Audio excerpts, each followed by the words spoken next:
শুকিয়ে যাওয়া নদীর হাঁটু জলে নেমে প্রতিবাদ। ভারতের আগ্রাসনের বিরুদ্ধে মরে যাওয়া নদীতে ভিন্ন ধর্মী এই প্রতিবাদে হাজার হাজার মানুষের জমায়েত। প্ল্যাকার্ডের বার্তায় ছিল ভারতের আধিপত্যের বিরুদ্ধে বাংলাদেশের মানুষের অবস্থান।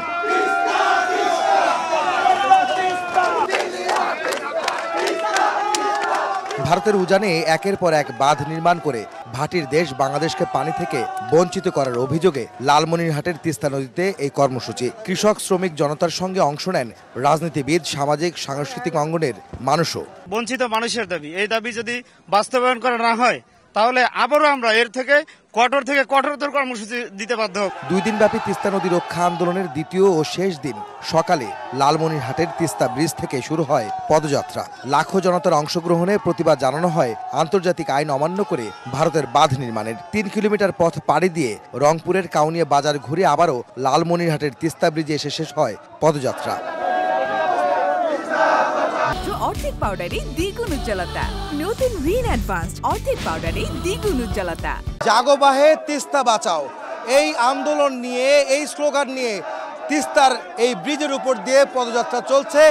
এই উত্তরবঙ্গের সাধারণ মানুষের যে জীবন জীবিকা নির্ভর করছে তিস্তা নদীর পানির কারণে, তার দাবিতে ভারতের আগ্রাসন রুখে দিয়ে তিস্তার পানির ন্যায্য হিস্সার দাবিতে আজকের এই পদযাত্রা, যেখান থেকে এই মানুষগুলো বলছেন তাদের জীবন জীবিকা নির্বাহ, ফসল ফলাদি উৎপাদন সহ সব কিছু নির্ভর করছে এই তিস্তার পানি দিয়ে। যে কারণে এই পানি তাদের জন্য কতটা মূল্যবান, কতটা তাদের জন্য গুরুত্বপূর্ণ তা আবারও প্রমাণ করতে রাজপথে নেমেছেন এই এলাকার উত্তরবঙ্গের বাসিন্দারা। কর্মসূচিতে অংশ নিয়ে নেতারা বলেন, ভারত আন্তর্জাতিক আইন লঙ্ঘন করে অন্যায়ভাবে বাংলাদেশের মানুষকে ন্যায্য পানি থেকে বঞ্চিত করছে। 2 কোটি মানুষের দীর্ঘদিনের চাওয়া পাওয়া, আজকে এই যে পানির জন্য যে চাওয়া পাওয়া, এটা জাগ্রত হয়েছে মানুষ। এইবার আমরা এই তিস্তার যে সমস্যা, তিস্তার যে মেগা সিটি প্রকল্প যেটা বন্ধ হয়ে আছে, সবকিছু আমরা আদায় করতে সক্ষম হব।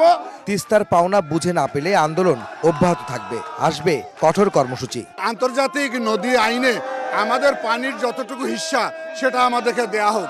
বারবার চুক্তি স্বাক্ষরের কথা আমরা শুনি, কিন্তু কোনো কারণেই সে চুক্তি স্বাক্ষরিত হচ্ছে না।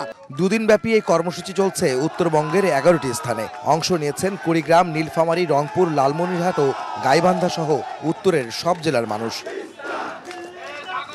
দিনব্যাপী চলবে সাংস্কৃতিক ও সামাজিক অনুষ্ঠান ছাড়াও গ্রামীণ খেলাধুলা। 48 ঘন্টার এর প্রতিবাদ শেষ হবে মধ্যরাতে। এই তিস্তার পানি ফিরে পেতে ভারতের কাছে বহুবার আবেদন জানানোর পরও ভারত তার উজানে বাঁধ নির্মাণ করে আটকে দিয়েছে পানি। আর সেই প্রতিবাদে আজকের এই নদীপথে প্ল্যাকার্ড হাতে এই অঞ্চলের মানুষ প্রতিবাদ জানাচ্ছেন। তারা বলছেন, ভারত যদি এই ন্যায্য হিস্সার পানি না দেয় বাংলাদেশকে, তবে তাদের আন্দোলন চালিয়ে যাবেন তারা। লালমনিরহাটের তিস্তার পাড় থেকে আহমেদ সালেহীন, সময় সংবাদ।